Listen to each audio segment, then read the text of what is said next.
Hello, and welcome to the show Goldsquadrongays. It's the podcast where two Star Wars loving gays break down each episode of their favorite Star Wars TV shows while also being gay as hell. I'm your host, Bradley Brower. I'm your other host, Charles Rogers, and we don't have time for this shit. Couple of things right up front. Tales of the Jedi. We are recording this on the 22nd. Tales of the Jedi, I believe, is supposed to come out the 26th. Is that what we said, Bradley? I guess we should probably check before we started recording.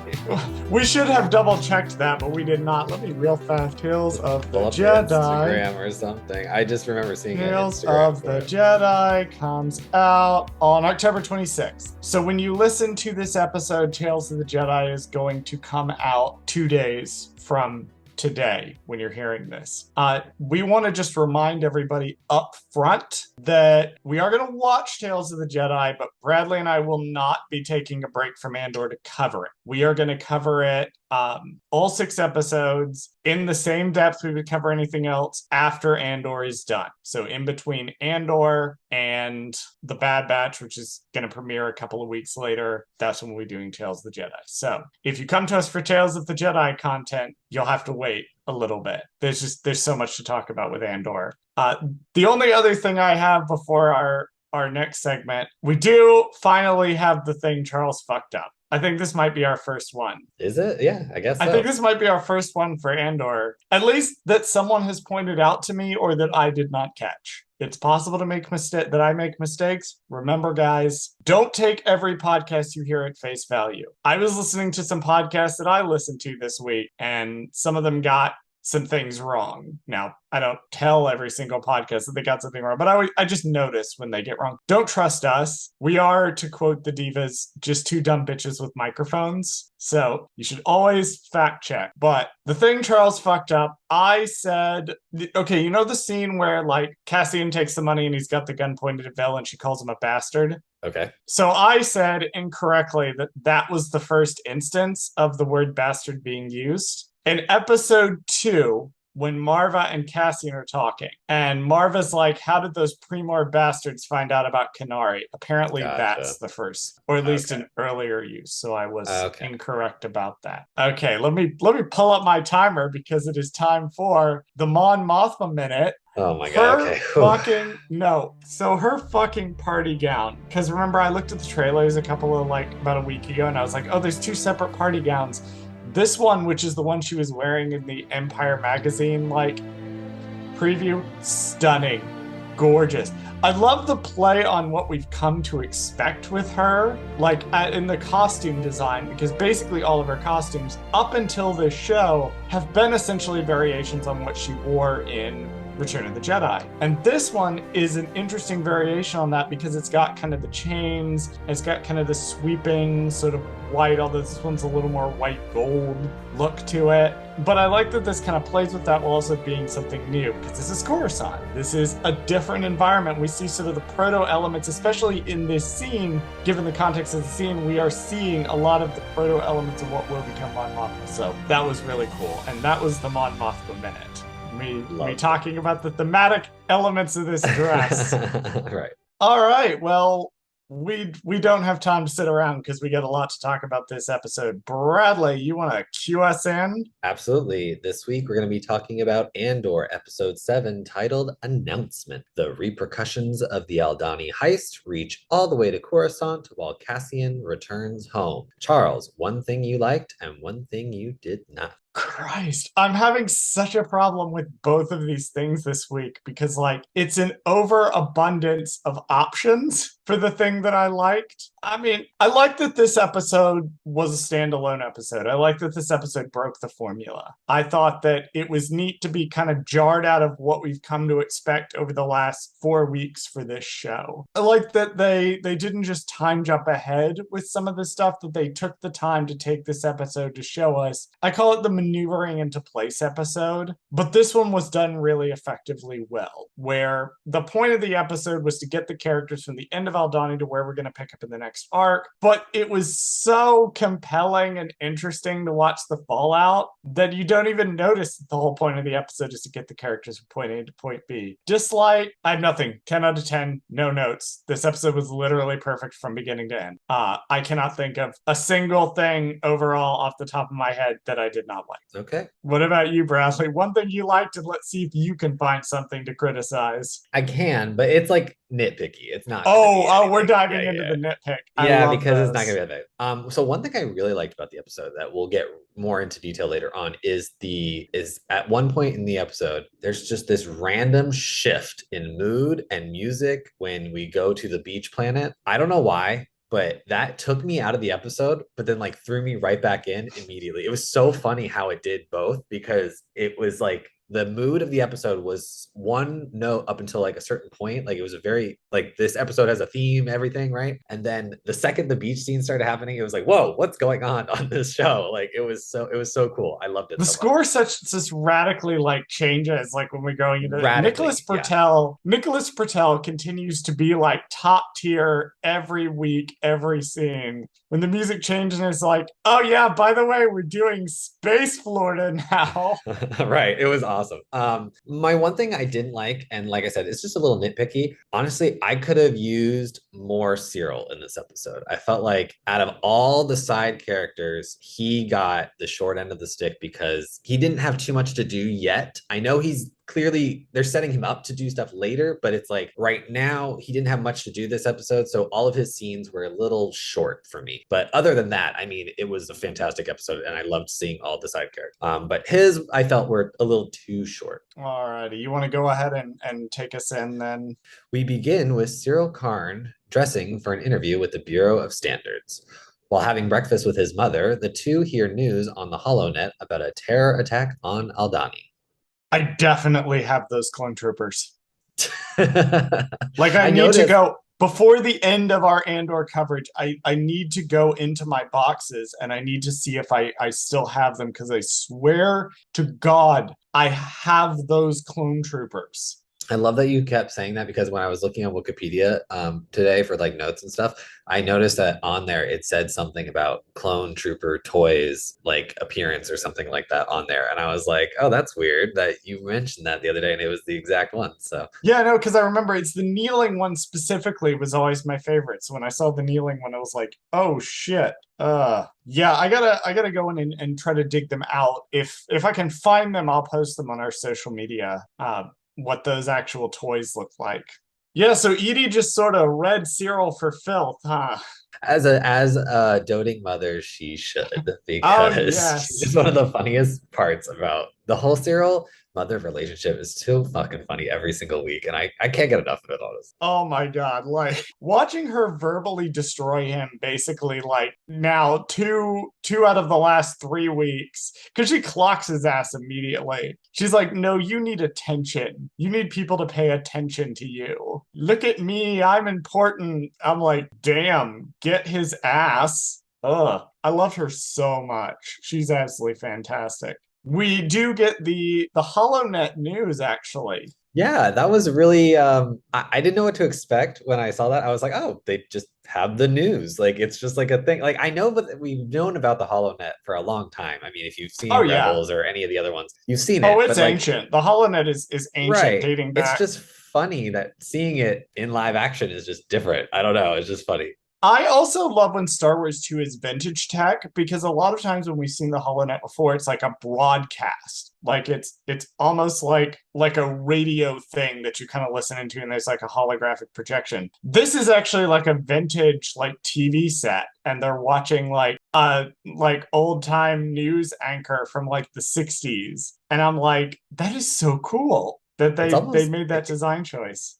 it's almost like I can't tell if like Edie is more like rich because she can visually see the HoloNet or if she's like less because it's like an old thing. Like I don't know. I can't tell like which one because not hologram I don't versus like know. an actual screen. I think the implication, because it's the implication seems to be that she's living in like one of those retirement communities. And like, if that's the case, then yeah, like leaning toward the vintage design in the older, like tech that she has around, that would make sense because that would be what she was more comfortable with. I love when Star Wars does this and they're like, we're just going to throw some 70s tech in there, like some weird sci-fi in there. I love it when they Yeah, do let's that. just throw a good 70s TV in. Why not? Exactly, because to the 2022 audience, it's practically science fiction. Back in the day, kids, back even in the days of the 90s, when you wanted the news, you didn't go on the Wikipedia or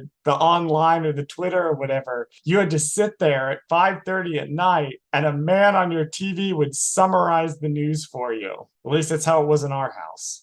Elsewhere on Coruscant, ISB Colonel Wolf Yularen addresses other senior ISB officials, vowing that the Empire will retaliate swiftly against the rebel attack. Yularen assures his officers that he has spoken with Emperor Palpatine and that the Emperor has granted the ISB access to the Imperial Navy and Imperial Army resources. Yeah, so do we want to talk about the thing that made me literally scream at my television? Please enlighten us all. Yeah, this was the thing, Bradley, that I was like, I'm gonna be curious if you pick this up. At what point did you figure out who this was that was talking? Honestly, I wasn't as keen as you are, but I know you didn't realize it when you watched the episode, but I know you know it now. So was it when you went to go do your notes for this episode that you figured it out? yeah, because when because obviously I just get everything from Wikipedia. I'm not original at all by any means. I hope people know that. Like, I'm not trying to be Yeah, special. I'm not a honey, writer. Like, nobody thinks you're that clever or hardworking or funny in the slightest. yeah. So I thought it was really interesting that anytime someone we already know pops up is where it's going to be fun. I think for this show, especially like Imperial people, I think that's always going to be a fun thing because they're so minor in like the broader scope of things. But I don't know. It's just nice to see a familiar face once in a while. Yeah, and it's interesting the way he's used here because I was raising this point to somebody else and I can't remember who I was talking to, but I was like, the nice thing about this particular cameo, bringing in Wolf Yularen, for those of you who are not aware, either because you're just joining us, this maybe is your first show, or you're not as knee deep in Star Wars. Wolf Yularen is the major Imperial Security Bureau character. He's not the guy in charge of it, but he's very high ranking. He worked directly for Anakin Skywalker during the Clone Wars. He showed up in Rebels. He showed up in the Thrawn novel, and he is in the Death Star conference room scene in A New Hope. So the thing with this particular cameo is if you don't know who this is, the scene reads exactly the same way. Partagast is sitting down. Partagast is not leading the meeting. It is clearly an all-hands meeting, and this guy is down here walking around talking about how he personally spoke to Emperor Palpatine. And you can immediately look at that and go, okay,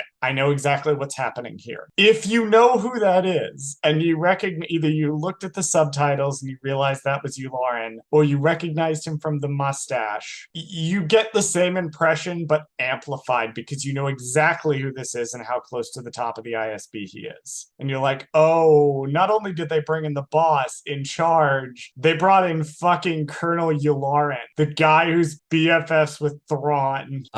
Do you want to know who plays Colonel Wolf Yularen? I would love to know who plays Colonel Wolf Yularen in this show. So he kind of has a couple fun facts. He is played by Malcolm Sinclair. One thing that's just fun is that he was in Casino Royale for James Bond, and his character in that was called Dryden. I just thought that was funny. That is funny. Dryden Voss in Solo. He also is in the movie V for Vendetta with Natalie Portman. Thought that was interesting. And he's also done voices on the video game Star Wars The Old Republic.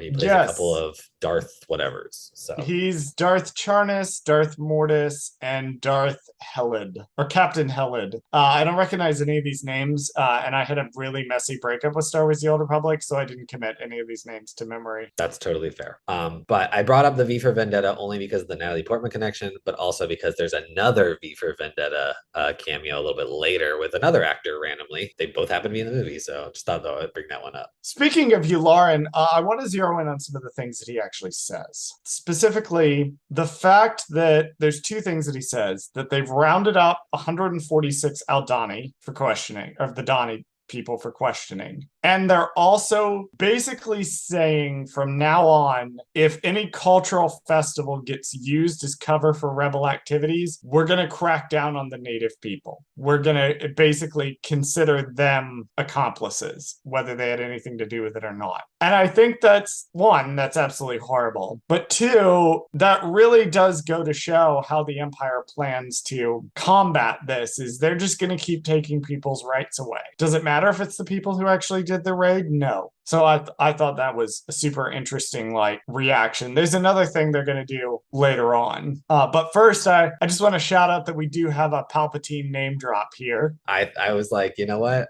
For a hot second, I was like, oh damn, are we gonna see him later on in this episode? Like I was We did worried for a not. second. I was But worried. again, I was like, it's like Rogue One, right? We feel his his presence. presence, yeah. We But feel this his one, presence. they definitely name dropped though. Like I was like, all right, all right, all right. He gets two in this episode. He gets two name drop. But this also is part of two. Like Yularen is closer to Palpatine than anyone in this room will ever be. So he doesn't refer to him as the Emperor. He refers to him as Emperor Palpatine. So it's a nice way of communicating just how high up the chain attention has been gotten from.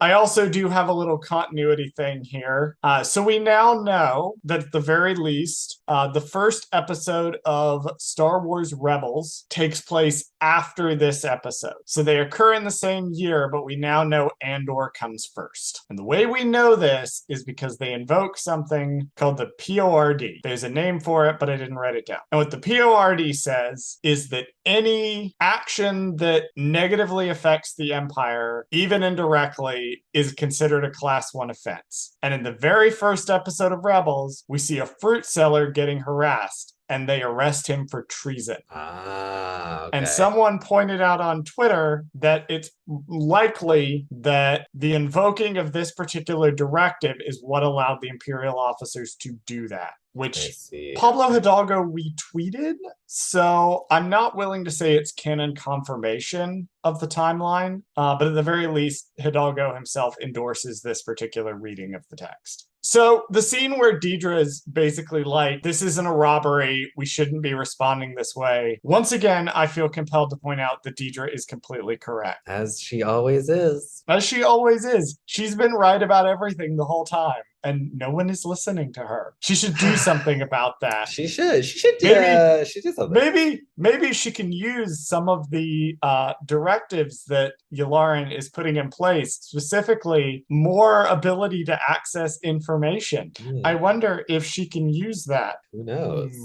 Elsewhere on Coruscant, Luthen Rael listens to a transmitter where he receives news that 80 million credits was stolen during the Aldhani heist. His assistant, Clea, informs Luthen that Mon Mothma has come for a visit. Mothma apologizes for the abrupt visit and says she was on her way to the Senate. Inside, Mothma asks Luthen if he was responsible for the Aldhani heist. Mothma asks Rael, has he realized the gravity of what he's done? She is concerned about the repercussions of the Aldhani heist, but Luthen explains that his plan was to get the Emperor to overreact. Okay, before Mon Mothma even shows up, the analog radio that Luthen is using. Yeah. I want to talk about this sound design. Okay. Because I remember you and I took a sound design course together, or half of one. Yes. And sound design is a lot harder than it looks.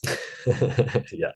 So the way that they've made this analog radio kind of sound like a wartime, like secret radio in the back of like a shop in France during the occupation during World War II, they've done just such a good job with it. Like, I just have to shout out this sound design because this sound design is so good. Okay, so Mon Mothma shows up and walks in and leaves her driver outside. But what's really interesting is while he's facing the driver, Luthen basically continues talking like they're having a conversation about the art piece because the driver is reading his lips. Right. And I'm like, that is so clever because I got confused at first and then I was like, oh, when it flashes to that shot of them outside and it's quiet and he's like, the driver's like watching us, like, oh, the driver's reading their lips. Like the driver can read their lips from inside. The links they have to go to in order to have their conversations, I love it. I love it. This show is everything I wanted and more. This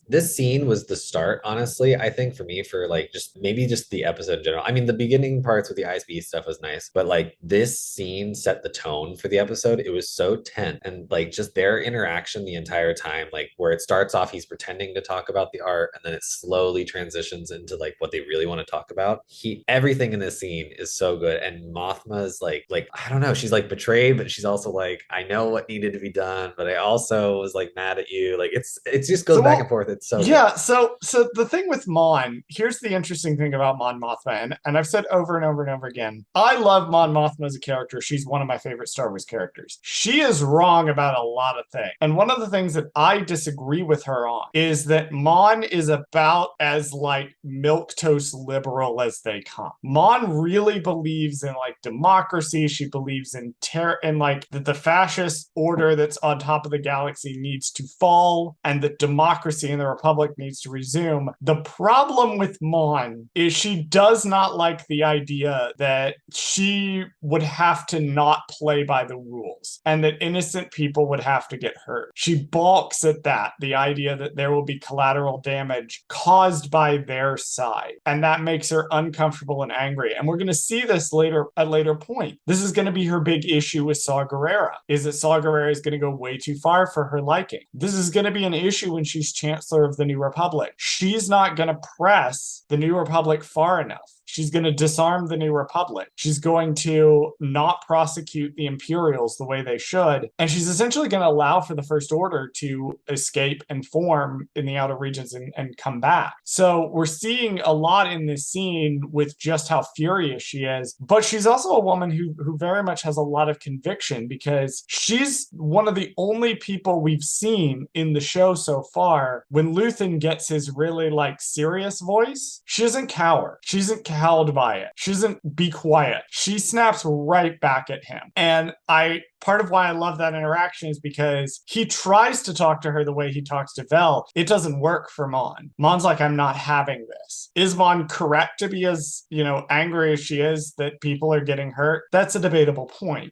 Certainly, she was not told about this and she feels, maybe a little bit betrayed by that. But she's not about to sit here and let Luthen lecture her, which I really love about this interaction between them. And I also like how this conversation reveals why this Aldhani heist happened too, because I think what we didn't realize before was that Luthen was using Mon for her funds. She has family money essentially that they were going to use to start kind of jumpstart this rebellion, right? And we didn't realize like, oh, they need a lot of fucking money to do this, obviously. Yes, because they've got the Aldhani money and they're trying to get her money. So it's interesting that now we know, the start of the rebellion, kind of started with them robbing a bank essentially.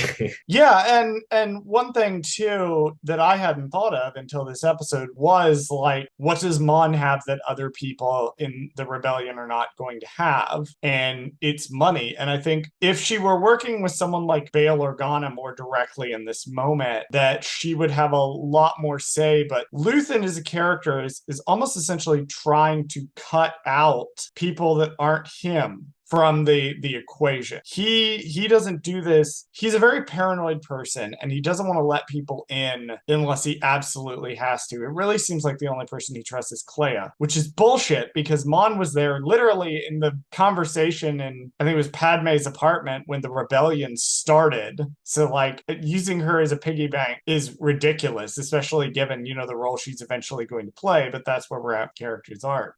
There's a lot going on in this conversation that's just fantastic. One thing that I particularly wanted to point out for my book readers is the line, if you're not willing to risk your conscience, surrender and be done with it. Please go and read Contingency Plan from a certain point of view book. And once you do, this line will hit a lot different. I will not spoil the events of Contingency Plan, but I will say this line will hit a lot different. Also, shout out to Genevieve O'Reilly's fucking acting in this scene. Like, girl, the way that she like barely contains her rage and disappointment the entire scene, and just like the cold fury that she has. And then when she gets gets into the car and she's looking at him through the car, like that look of absolute like disappointment and anger in her face. Genevieve, you were born for this role. And I like how she has to do it all while pretending to be like, oh, I just returned something at the store. Like, she has to put on this front for her driver. It's just great. Oh yeah, and like the way that Genevieve effortlessly switches between like the facade Mon puts on and then the real Mon, and these are like completely natural. She makes both of them look completely natural. Like she's so good. She's so good. At the Bureau of Standards, Cyril Karn tours on his first day of work. His supervisor talks about the work that the Bureau does. The supervisor questions Karn about his prior employment on Morlana 1. Karn believes that he was punished for trying to uphold the law and do his job. Karn says that he seeks to clear his name and have his record expunged. The supervisor offers to help by suggesting a job opening in fuel purity. I love that Cyril gets his job through nepotism and corruption. And to top it all off, they even literally bring up the reason why he got fired from his last job, and he still gets the goddamn job. And then they're just like, we'll just delete that. We'll just ignore that. No big deal. Just people got murdered while you were on duty last time. So you want this chair right here? We'll just ignore that. We'll just put you right here. No, I love that he has this opportunity to stick to his principles. To say that, I don't want to work for a place that's going to bend the rules. And what does he do? He lets them bend the rules so he can have the job. And it goes to show that Cyril's sort of starting to break under the system. Like his principles are becoming more flexible than they were back on Morlana 1. And I think that's indicative of not good things in the character and where the character is going. Yeah, I like seeing the fall because we have him at one place. He's being put in a situation now where he clearly doesn't want to do what he's about to be doing. And it's going to break him. And he's going to either freak out and make it worse for himself, or he's going to just go completely the opposite direction. And he's going to honestly, I don't even know. It's going to be very interesting to see how his character changes from here on out, because I think you're right. I think he is changing his belief system in a way. Like he knows he has to start changing the way he's playing the system because it's changing the way he's in it. Yeah, and it's not a change for the better. It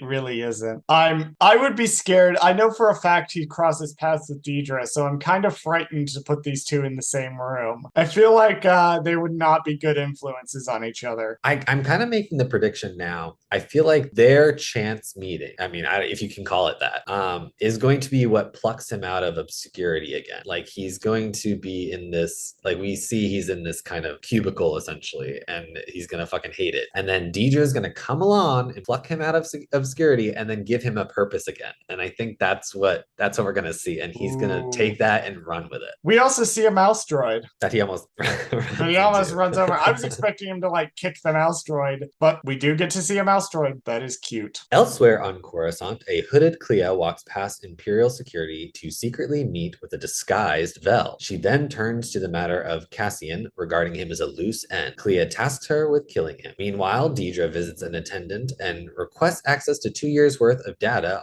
from a multi-sector data blend. On Aldhani, Cinta is about to mount her speeder bike as she watches an Imperial Star Destroyer fly over the Sacred Valley. And we finally have some stormtroopers! Yay!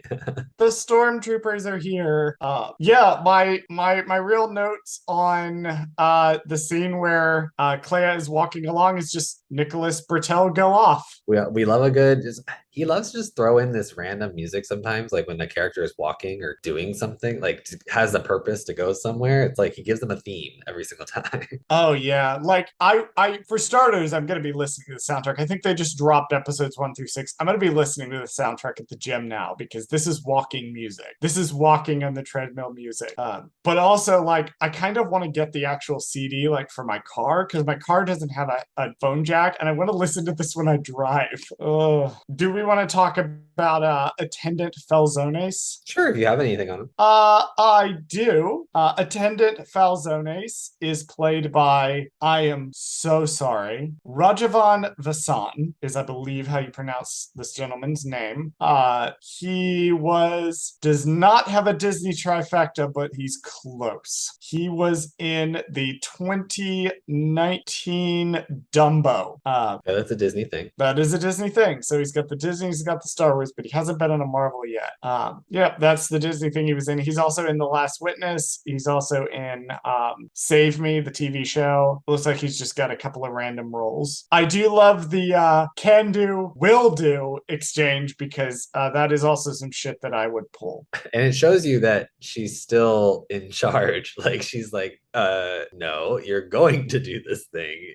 Yep, you will do it. You will there do or do not. There is no try. There you go. She should have said that. Not so many Deidre. words. Deidre Miro entering her Yoda era. And oh no, there's a Star Destroyer flying over Cinta. That was a interesting shot that randomly was in this episode.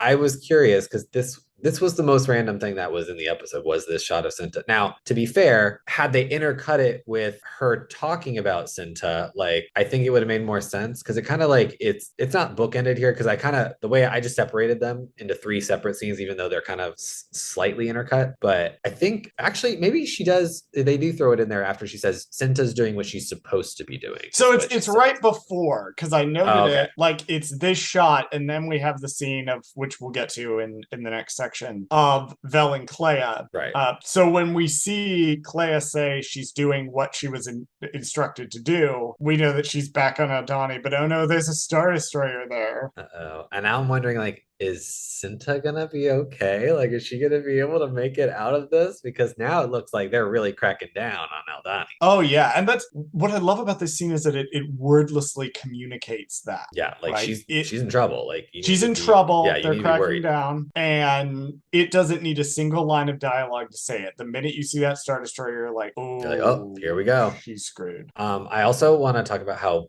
amazing Vel looked in her scene because holy fuck. She's so yes, let us absolutely talk about how amazing she took the time like to do her hair, do her hair outfit on, she's very Coruscant today. girl you went full Coruscant today. But I want to know what the deal with her and Luthen is, where she genuinely thought Luthen would like show up. Yeah, and I'm wondering if that's because maybe before this meeting, she was just communicating him like, the way you should when you're about to plan a heist. Like maybe we don't get super connected. We go through other people so it's safer. And then she does something maybe like for him, like pull off a successful heist for 80 million credits. And then it's like, I expect to fucking see the guy who hired me to meet him. Yeah. And it makes me think because Vel is coming off in the 4 episodes we've had with her as a very impulsive person. Like not impulsive, but like she doesn't think through things very much. And so Clea sort of admonishes her for being like, obviously Luthen was not going to show up and meet you personally. Like, are you kidding? Like, yeah, seriously? She's like, think a little bit. Like we've already been over this, why it's so dangerous in the first place. Why the fuck would he show up? But I want to know what the relationship between Luthen and Vel is, that Vel genuinely thought that maybe Luthen would come down to actually see her. There's some theories that like Vel is Luthen's daughter. I was just about to say, are you thinking like maybe they're like estranged? Like, and it's like I'm thinking they might be related.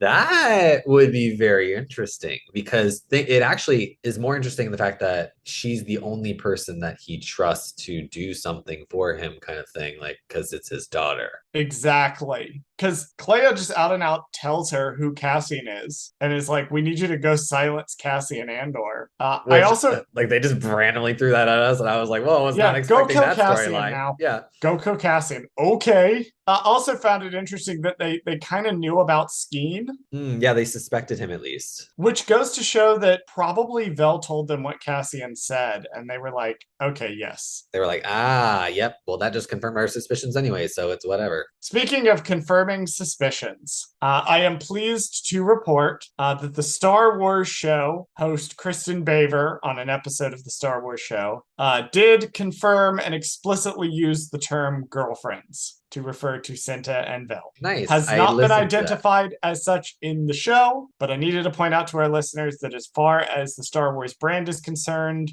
these are lesbians. I love it. I need to Thank know what you. Cinta's up to, though. Well, Yes, you know what? Maybe we'll see. Clearly they're gonna maybe keep we'll bringing them see. back. Thank you, Star Wars, This Week in Star Wars, for explicitly saying it out loud. Meanwhile, on Ferrix, Cassian returns to his home to see Marva and B2. Marva warns Andor that he cannot stay here since the Empire has taken over. She reveals that Tim betrayed him and was killed, and that Bix tried to warn him. Cassian invites Marva and B2 to flee with him, claiming that he has won enough credits to leave. Andor decides to delay their plans to the following day so that he can speak to Bix one last time. One thing I found really interesting about this scene is the notion of how gossip spreads on Ferrix, where Marva mentions hearing several versions of the Tem story. She knows that Tem was the one that ratted Cassian out, but she's heard different variations of the story, which is just an interesting note about like gossip spreading on Ferrix and how much people know about things. I just found that element of the scene extremely interesting. I also found interesting how like the interplay between Cassian and Marva in the scene. Now we can't break down every single line of dialogue, but the way that they go back and forth where Cassian basically shows up in the middle of the night and says we're going to run away, and he really genuinely believes like this is going to be in the best interest of everyone. And Marva's like, I just don't know how to explain to you yet that I'm not going. And it's not, I need you to give me time to go, or I need you to give me time so I can prepare to go. It's, I need time to explain to you why I can't go. It's such an interesting like dynamic between the two. And she kind of placates him a little bit. She's like, well, you know what, just go like see, a few people real quick, and then like say your goodbyes real quick, and then we'll go. Then we'll talk about it. Like she doesn't It's a explicitly stalling say. tactic. It's Yeah, she's obviously just a stalling tactic. yeah. That was all of my actual notes. Yeah, there's not much more there. Once we come back to Ferrix after the dinner party, it gets more interesting. It's a very good scene. I don't Yeah. know what you want me to tell you. I'm just kidding. I'm just kidding. No, I actually do like that the scene didn't seem to go there. Like, right. Well, oh, they might go the direction where Perrin thinks that she's hooking up with her old friend, but I don't think. Yeah, I don't know if it's like go that direction. I think he could be seen as like maybe an old flame or like just a very old dear friend kind of thing. Yeah, it could read a number of ways. Right. You can do it a couple different ways. I mean, I'm sure in Perrin's eyes, maybe this is they're really friendly, but like let's just not let it go too far, right? Like they can be friends, but I don't want her to be alone with him forever. Like just because I'm insecure. That's probably exactly his kind of thought process. We'll get to Perrin in this scene because Perrin does something really interesting in this scene. So my boyfriend and I were watching the show. We did things in a rare order. So normally what will happen is, I will watch the episode and then usually I will do my notes watch pretty quickly after. And then my boyfriend and I will get around to it. But he pointed out something really, really cool about the party scene that I needed to bring up. We have not seen aliens on Coruscant up to this point. And I believe he mentioned in an earlier scene, he looked at it. We were talking about the brutalist architecture in the Clea scene. And he goes, yeah, one of the main differences I'm noticing between upper level Coruscant now and upper level Coruscant during the prequel era is that there aren't any aliens there. And he pointed out when we got to the Mon Mothma scene, he went, there's actually aliens at this party. We can see non-humans at this party. And it's one of the first times that we've seen non-humans on Coruscant is at this particular party,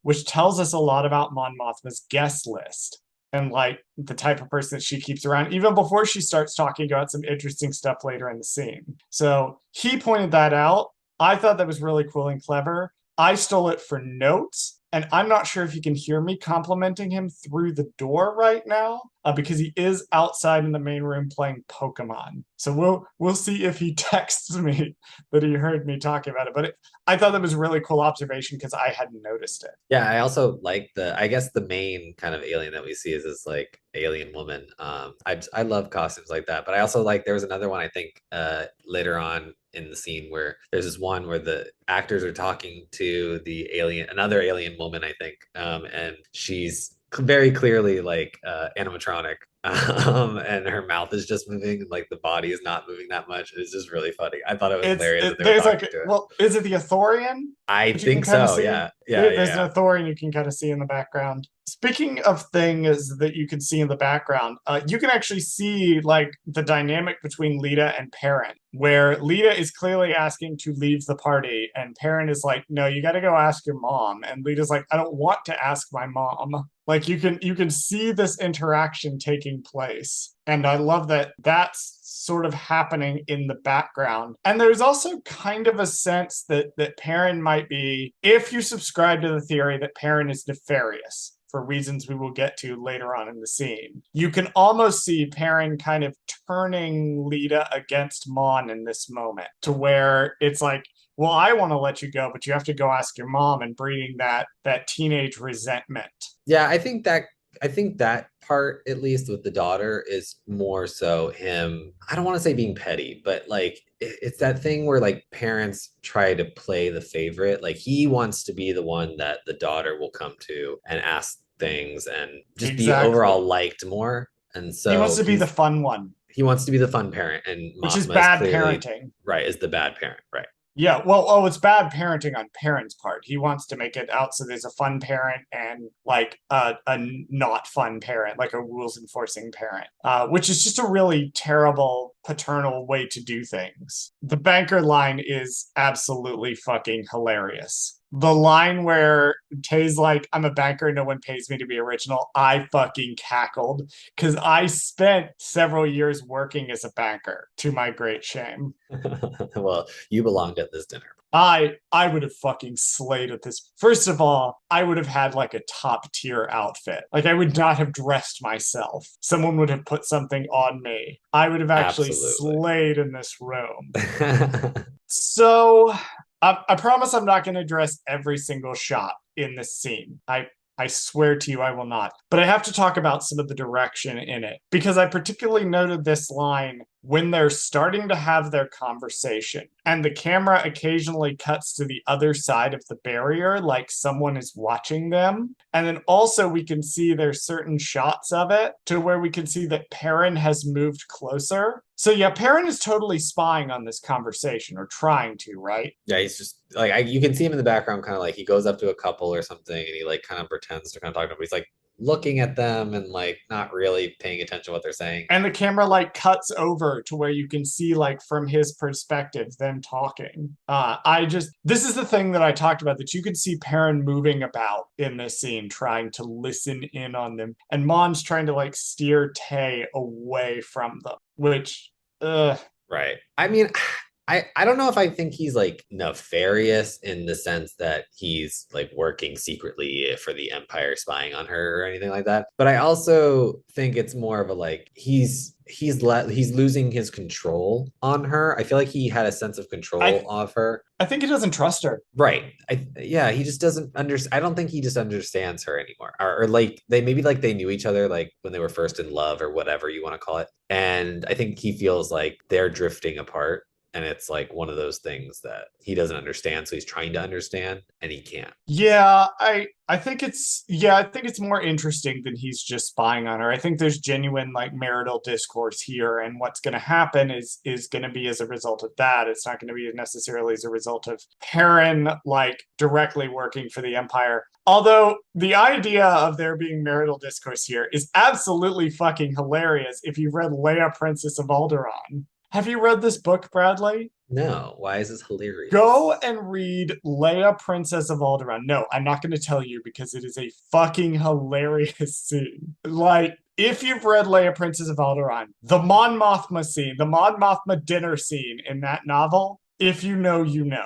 Okay, I'll keep a lookout. Speaking of Mon Mothma, she says some really interesting things about her political activities, specifically that she has a reputation for fighting on behalf of separatists. Huh. And she even forms something called the Separatist Coalition, which the Grand Vizier Masamita has infiltrated those Ooh. meetings. So I have had a lot of conversations this week about what does this mean exactly? Does my personal theory is that the separatist worlds are not getting any representation at all in the Senate. They have no senator, which is also part of why a bunch of those Senate pods were dark in the Imperial Senate. But I've also heard a theory potentially, and I've floated around the idea that possibly they divvied up separatist systems to fall under loyalist Republic senators, and now they're getting ignored. Either way, we know Mon's whole thing in the Senate is basically advocating on behalf of former separatist planets that are either not getting represented at all or getting completely shat on by the core worlds. Yeah, I guess that makes sense because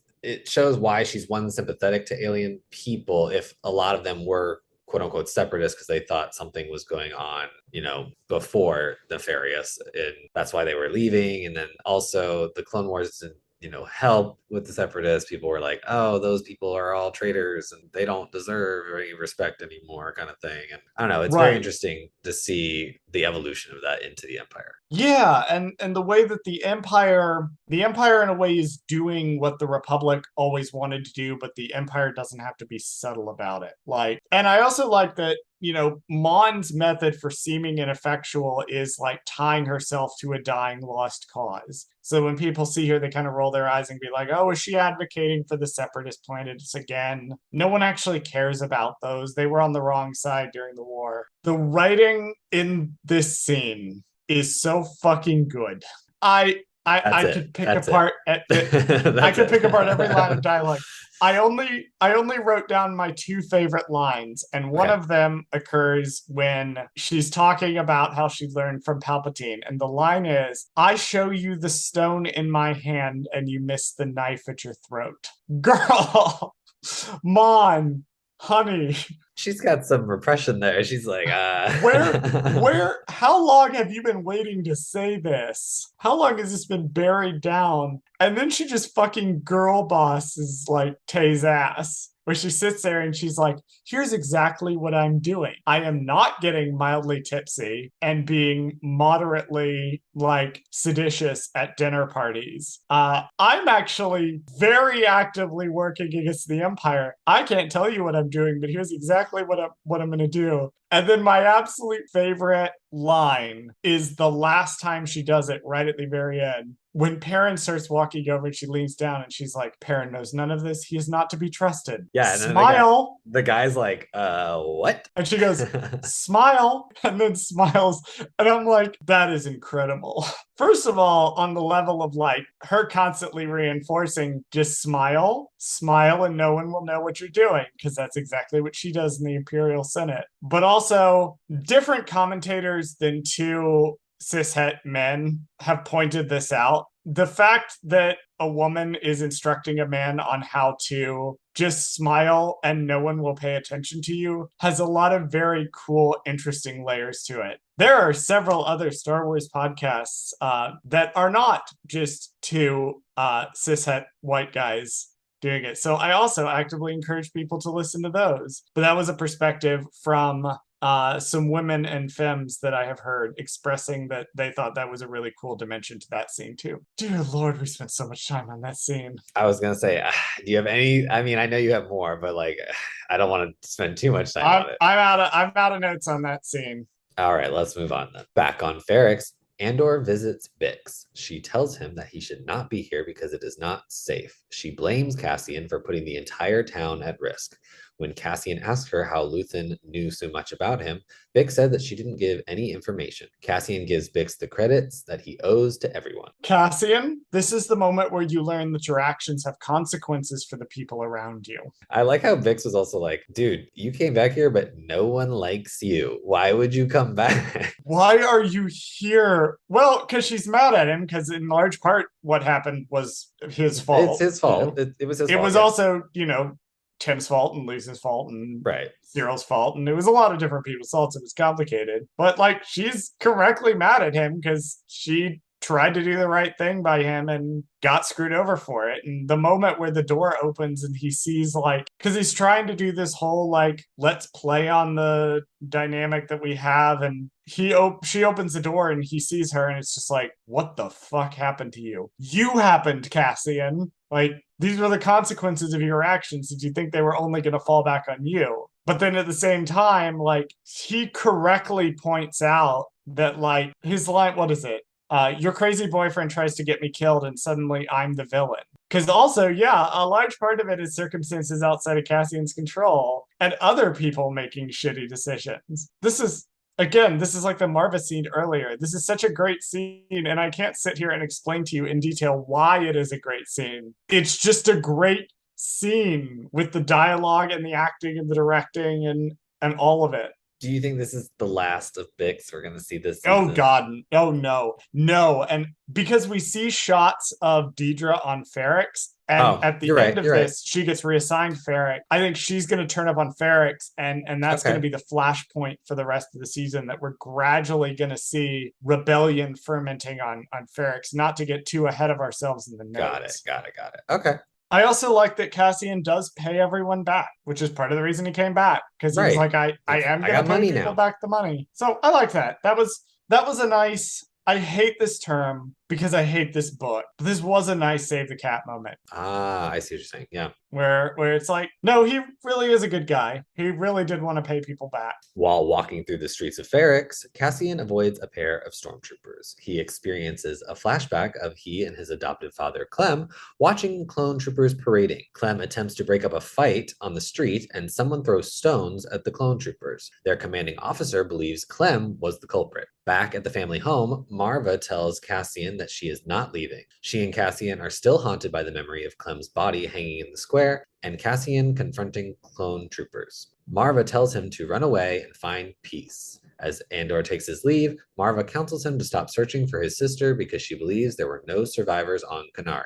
She says that what happened there was not his responsibility because he was a child, and before exiting, Andor vows to return one day. I thought it was a really interesting choice to when they shot the first flashback scene. It's young Cassian, like the younger preteen or teenage Right. Cassian from the back. And then when it shows him in the front, it shows like the adult Cassian visually demonstrating to the audience that Cassian is reliving this memory. That this is not just a flashback, this is a memory he's reliving as the stormtroopers march past him while he's hiding. And that's that really, really sexy, sexy visual storytelling that I love so much. The put your phone down, honey, you have to actually watch the show storytelling. Please, I you have to watch love this it. scene real quick. It's very important. Look at all the little details. Put the phone down. The shots are communicating things visually.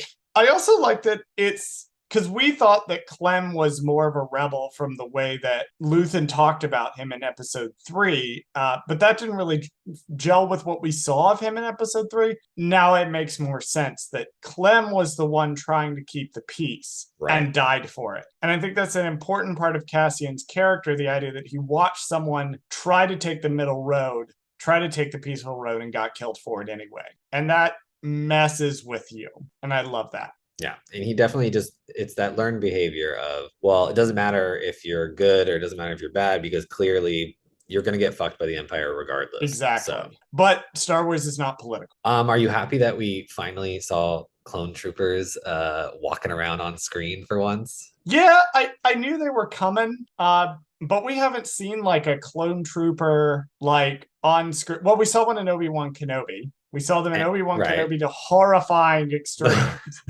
What happens when they're old? Well, it was really nice to see like the traditional classic white armored clone trooper back. I liked Clem's line a lot where he basically said they were there to raise their flag and then leave, which is very much, I'm sure, what he thought the Empire was doing. Now, whether or not the Empire was actually going to do that, we see on plenty of planets in the Clone Wars, like Ryloth being a big one, that sometimes the Republic came in and didn't leave. So to answer your question, I was very happy to see clone troopers marching along down the screen. Yeah, I like them. Sorry, go ahead. Yeah, I like them. I just like having just the physical presence because obviously they've been CGI up until Book of Boba, and it was nice to see actual Obi-Wan Kenobi. Oh, I'm sorry, Obi-Wan CGI until Obi-Wan Kenobi. And it's nice to see them just in like, I don't want to say young form, but you know what I mean. Like it's like the proto stormtroopers. They're like peak performance almost. Like, so it's nice to see them. And I want more than just flashbacks and old men that are hobos on the street. Like, they're so close to giving us live action Bad Batch, basically. So it's like, come on. Maybe they will. I'm trying to think of, no, there's nothing upcoming that I can think of. Yeah, this live action that may incorporate clone troopers. Nah, Because Unfortunately not. there's the Acolyte, and then we're skipping right over to Lando, I think is the next show after that that takes place chronologically that's in development. Maybe if Ahsoka has flashbacks in it, but other than that, I can't Maybe, but think they of would be anything. very brief. Yeah, so oh well. I need to ask a question. In fact, I'm gonna Google this right now because I have to know. Okay, I was gonna ask Fiona Shaw, where is your Emmy?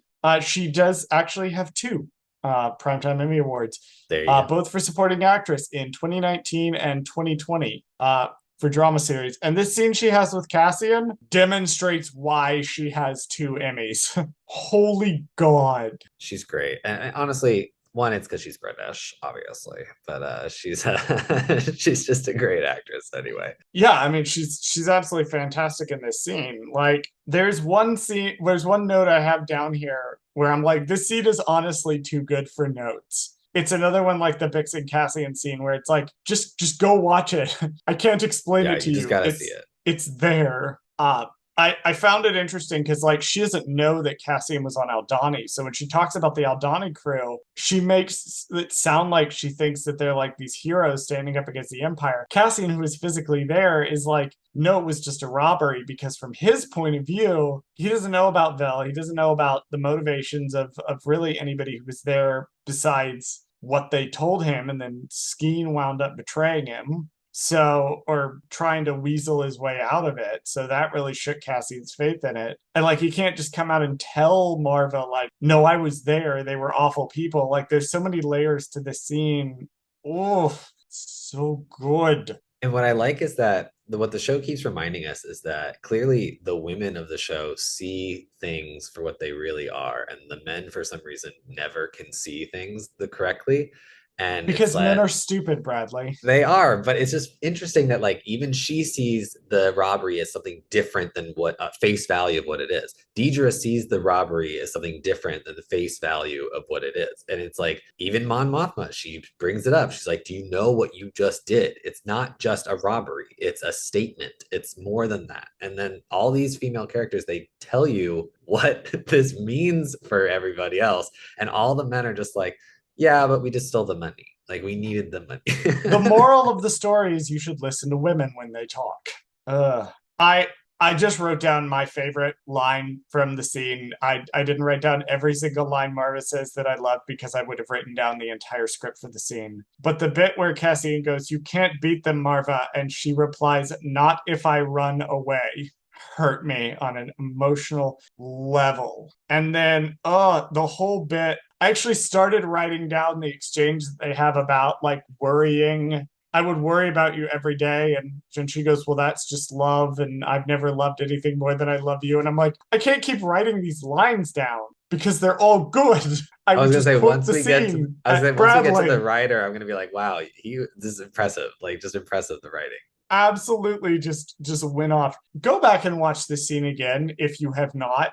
It is better than you remember it being. Back on Coruscant at the ISB central office, during a meeting, Lieutenant Blevin lodges a complaint against Deidre for overreaching. Deidre acknowledges obtaining the data using the Imperial Emergency Act in the wake of the Aldhani heist to gather data across multiple sectors without official sanction. Deidre accuses Blevin of being more concerned with self-preservation. Partagaz reassigns the Morlana sector and Ferrix to Deidre. In private, Partagaz compliments Deidre for playing the game, but warns her to watch her back. This is some girl boss shit. This was my favorite scene. This is some girl boss. This was some fucking good ass shit because it I was a think mixture of like lawyer show mixed with like just political drama mixed with just like, hey girl, watch your back because these people, these Empire boys, they be coming for you. I want to note that the two most tense and interesting scenes in this series, in this episode, in this series, and possibly in all of Star Wars. One of them is two old friends having a conversation at a dinner party, and the other one is a boardroom meeting.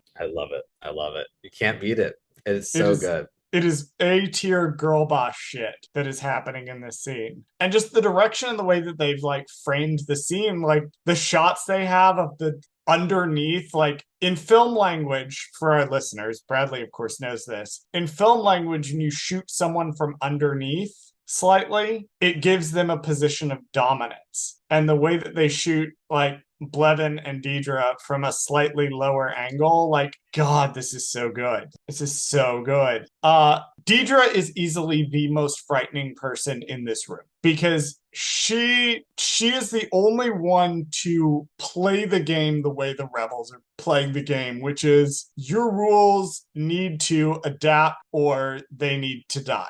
And that makes her terrifying because the rebellion is relying on the empire to trip over itself. And that's like what kind of what Luthen was saying was like he wants the Empire to overreact, kind of mess up, not pay attention as closely. And honestly, Deidre gives me Thrawn vibes here in that she can see things from different points of view and just adjust, right? So she's kind of improvising almost in a sense. Like she's trying to be aloof and not follow the rules super strictly because that's not going to help her. She's not going to solve her problems by going by the book and doing everything exactly the way you're supposed to do it. And she realizes that and she goes, well, the way I'm going to get ahead is to go through all the loopholes and I'm going to make sure that I win. Yeah, she's not as concerned about her career advancement. She's genuinely concerned about destroying the rebels. And she's the only person in this room to understand that if they don't adapt the system to the rebels, they will lose. And that makes her terrifying because she understands the rebels' playbook better than anyone else here. Even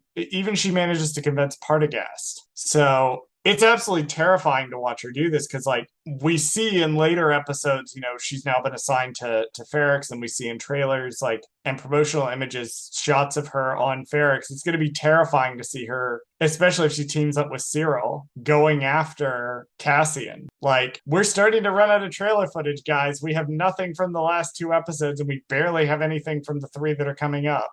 My final note on the scene is they once again mention Ord Mantell. I have to wonder what's happening with the Bad Batch at this point, because it's been 10 years after our first Bad Batch episode. No, it's been 13 years since the Bad Batch started, I believe, because it's 5 years before New Hope. Okay, So I wonder what the Bad Batch are up to. Yeah, I wonder if they'll mention things that maybe happen in season 2 of the Bad Batch, like just like we wouldn't know the connection yet until we watch Bad Batch later. I feel like that's just a little minor Easter egg, but if Bad Batch continues all the way up to this point, it's possible this may retroactively be a reference to the Bad Batch. On a beach resort world of Niamos, Cassian is stopped by a shore trooper who thinks he is acting suspiciously. The shore trooper calls for backup as several individuals flee on the beach. Cassian claims he is a tourist, but the shore trooper does not believe him and calls a security droid for backup. After being caught, Cassian is hauled up before a judge. The judge sentences him to 6 years in prison, citing new Imperial guideline. Despite his protests, Cassian is hauled away. On Coruscant, Cyril Karn browses through records along with countless of other employees. Do we want to talk about some actors who show up in this scene? Let's talk about actors who show up on the beach resort because there's a bunch of different characters on this, but there's just some fun ones. So I'll go ahead and list off some of the ones that I looked up, and then we will take it from there. So Wendy, who is the woman who wakes up in Cassian's bed, is played by Katrina Nare. I believe that's how you pronounce that. Other roles include, it looks like it's mostly just minor roles, but she's been in EastEnders, Doom Annihilation, just a couple of random movies. The KX unit. We've seen him before in the show. We have Aiden Cook. So if you go back to our last episode, everything we said about Dr. Quadpod, this is the same guy. He's playing the KX unit and the alien bailiff. At least Nice. He's credited as the KX unit. The judge is being played by a woman named BT Edney. BT Edney's other roles include, looks like she's been in The Corner. Looks like she's been Law and Order UK. And the final one that I have, and I know you don't have this one. Are you sure? Oh, well, challenge. Do you want to tell me, Bradley, who is voicing the shore trooper that arrests Cassian Andor? I'll be honest, this is the only person that I looked up because it was exciting because I didn't catch it the first time. Because it's not in the credits and it's not on Right. IMDb. But it's like, okay, wait, You pause have before to. before we reveal who it is. Why do they do this? Why do they do this? It's a Like, cameo. yes, It's but a like put cameo him in bit the part. credits. Like he deserves it. Like I don't It's a understand this cameo man. bit part Ugh, so that he can have the moment on Twitter later where he reveals that he was the one that was it's voicing it. exactly okay. Tell Well, us who anyway, is tell us who is voicing um, tell us who is voicing the shore trooper that arrests Cassian. the shore trooper is played by Sam Witwer. You may know him from a few little minor things in Star Wars, but he is best known, I think, for playing Darth Maul on Clone Wars and Rebels. Depends on which circles of the internet you're on, but Right, but yes. there you go. Sam Wit, you know who Sam Witwer is. If you're listening to this Right. podcast, you know who Sam Witwer is. But that was so cool that he was on that. I was like, oh, I That was didn't expect neat. that. Yeah, Yeah. I did not catch that. Nope. And he revealed it on Twitter that that is actually his voice, One step the shore closer trooper. closer to him being actual Darth Maul on So live action. so he's come really close because he's the voice of Darth Maul in Solo. Right. That's We're Ray getting there. Park's Yeah. body. Ray Park is doing the visual acting, and then they dubbed in Sam Witwer's voice. Nice. I mean, you know what's funny is he could, if they decide to do this, I don't know if they'll ever decide to do this, but if they ever decide to do like, Ray Park's great, but if they ever decide to do like a slightly younger Maul, like on Just TV, just put Sam Witwer just in the put Sam makeup. in there. Just put He'll Sam be in the fine. makeup. He'll be perfect. It's great. He looks the part. He's fine. Just He's put perfect. Sam Witwer. So that's my pitch to Lucasfilm right now. If you ever decide to do a younger Darth Maul or whatever, or just have him do it, that's fine. Let's talk about the change in tone in this bit because this is where the episode is almost like a mini episode. This is like its own episode, honestly. Like it felt like It a random totally little. separate thing. They could have stretched this out to be an entire episode of They Cassian really just could hanging have. out on Yeah. Nymos. And I predict if we get tie-in material that one of the ones we're going to get is how What he was Cassian doing. ended up. Yeah. How Cassian ended up, like what happened when he got to Nymos, and like because we don't know how much time has passed. We just know that some time has passed Right. since he arrived. But yeah, it randomly kicks us to space Florida. Ah, fucking love it. It was It's so good. great. Speaking of things that I love, I would like to thank the Force for Diego Luna's shirtless scene. Which I was not expecting. Girl, So I was like, oh my God. Oh, Um, girl, I forgot how to behave. I was feeling some type of way. It's the chest hair and the Yeah. back and the shoulders, and I'm feeling some type. I am very respectful, and I respect Mr. Luna as an actor for his craft, but I'm also very thirsty, man. And that was like having a whole pitcher of water poured directly onto me. I was kind of disappointed because I was like, I heard that shower and I was like, are we gonna get Andor booty in this show? Like, are we gonna see Cassian Andor's bare ass in the shower? Just his ass, you know, like because it's not HBO, but like, you know, why not? Look, I appreciate what they have given us. I'm not taking it for granted by any means. I'm not taking it for granted because good Lord, girl. But see, now that they've dangled this little piece of fruit in our faces, it's like, you know what? I want HBO Star Wars now. Give me some Star Wars booty. I don't, but I do want. Listen, I'm just saying, if anyone knows if there's a piece of media in Diego Luna's catalog where he is not wearing any pants, in addition to not wearing a shirt, I would like to know what that is so I can watch it purely for research for academic purposes. Oh, absolutely. And if there's any talented artists out there who just want to kind of edit it for us and just make it visually. Oh, I'm sure Thanks. someone has drawn this. I'm sure someone has drawn this. Returning to the serious stuff, I do want to point out that at least at this point he does still have Nemec's manifesto. We don't know what's going to happen to the manifesto, but I do want to point out that he still has kept it. It's in the box. He did not get rid of it. Okay. Well, I mean, he's just distracting himself right now, but that's fine. He'll find his way back to the rebellion. He's distracting himself with vapid little trips to the store and spending his money on booze and snacks and having a good time, which is, I mean, I would probably be doing the same thing. But we clearly see. Sorry, go ahead. But we clearly see that no matter what Cassian seems to do, he always seems to find trouble, or the Empire seems to Yeah. find him. Yeah. So he goes out onto the beach, and there's so much in these beach scenes. I love the weird aliens in this scene. I love the seeker droids in this scene. I there's so much little detail in this. For just this like brief moment of Cassian essentially being apprehended, they packed so much into it. And it's not even like Easter eggs. It's just they really took the idea of what if Panama City Beach, Florida was in space? And Yep, it's exactly the type of people that you would see at a Florida beach just as aliens. I love it. I love this so much. This scene is also really uncomfortable to watch. Yeah.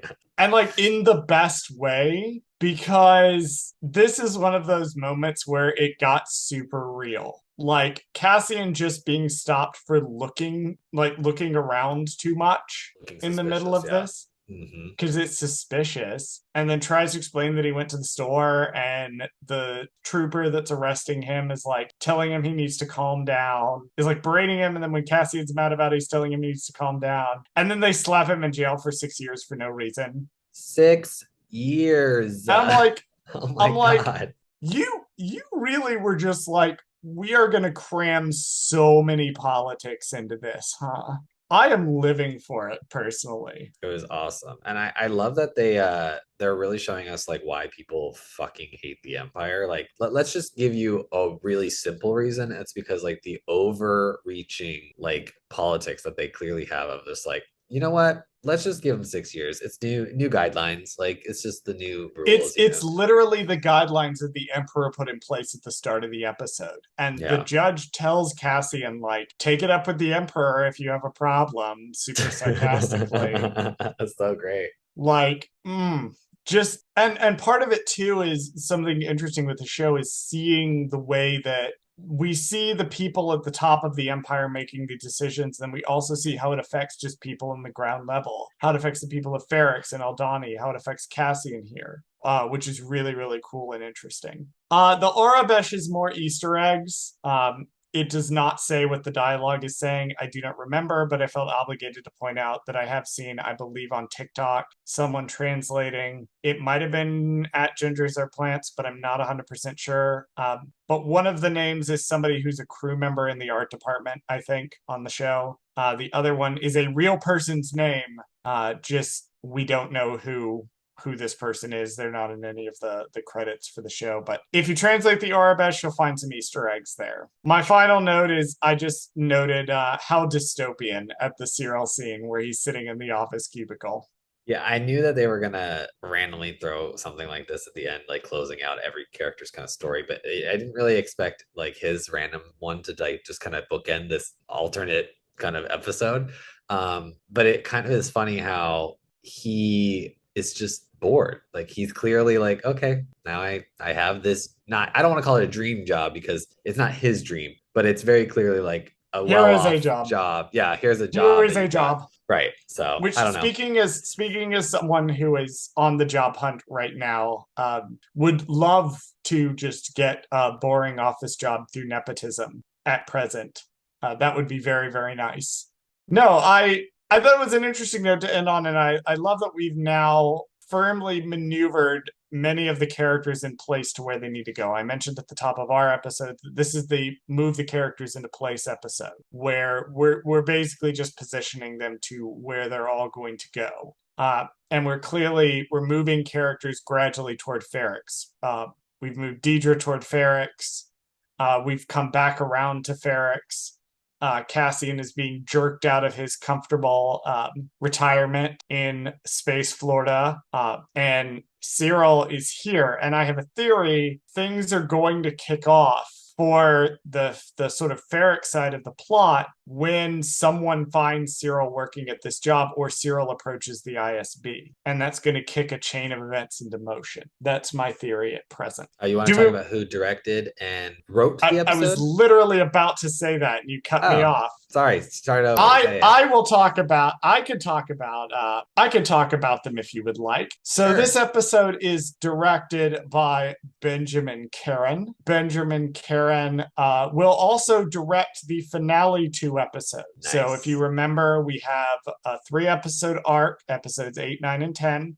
And then the finale is a 2-parter, 11 and 12. Benjamin Caron will be directing those. He has directed multiple episodes of The Crown. He has directed one of the worst episodes of Sherlock, The Final Problem, but we will not hold this against them. The writing in that episode was terrible, but the direction was basically functional for what it was. And as far as the writer goes, this episode is written by Stephen Schiff. Stephen Schiff's other works as a writer include The Americans, Ultimate Rush, the screenplay for True Crime, and Wall Street Money Never Sleeps. So that is who wrote this episode. Nice. He was also a consulting producer on Casa, which was, I think, the first episode. Yes. All righty. What are your final thoughts on the episode, Bradley? My final thoughts are just that this was the best episode of Andor by far.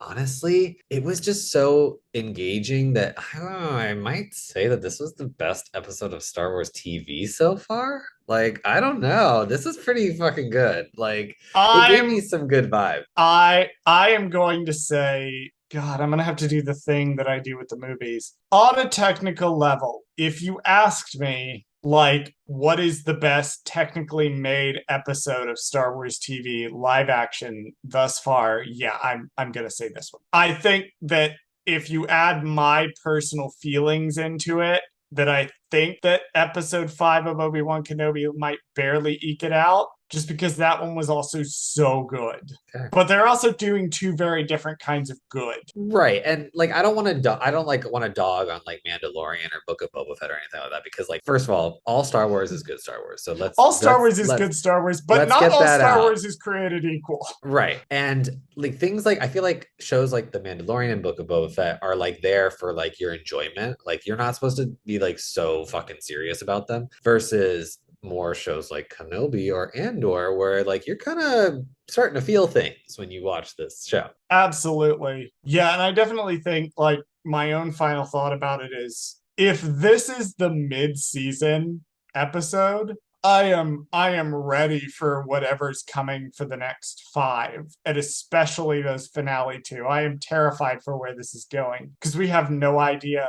We are running out of trailer footage. And what's crazy is like if we're to look at this like we look at other Star Wars shows, we're at the penultimate episode so far, like based on like Mandalorian or something. So the fact that we're getting so many more episodes, we're getting now, more. We're like getting this is more actually episodes. really exciting. So I'm excited to see where this goes. Yeah, it's Disney's been starting to move sort of to doing longer form TV. So they'll do the occasional limited series, but like Daredevil's going to be 18 episodes. Like Andor is 12 episodes. Like this really, they are really starting to figure out how to do their TV, and it is fantastic. Alrighty, well, that's it for this week. Don't forget, I didn't mention it at the top of the episode, but you can also find me as a player on the For Light and Dice podcast, a Star Wars 5e TTRPG podcast, hosted and DM'd by Chris from Darkside Divas, with myself, our friend Hope Mullinex from J Guys and Jedi, Jess from RuPalp's Pod Race, and our friends Colton and Nathan. It is set in the High Republic era. It is fantastic. Several episodes are out. It has sound effects. It has music by the wonderful Gushkov, who has graciously given us permission to use the High Republic soundtrack. I don't want to spoil too much of what's in those episodes, but you should definitely go and check them out. They are absolutely fantastic. And Bradley, let's go ahead and run the socials and let me go to bed because I have a For Light and Dice recording session tomorrow. Thank you for listening to Gold Squadron Gaze. Did Charles fuck something up? Send us a message at goldsquadrongaze@gmail.com. Follow us on Twitter at Gold Squad Gaze. Follow us on Instagram and TikTok at Gold Squadron Gaze. Subscribe to us on YouTube at Gold Squadron Gaze, where we post the podcast as well as exclusive content. Please join us next week and every week for more of Gold Squadron Gaze.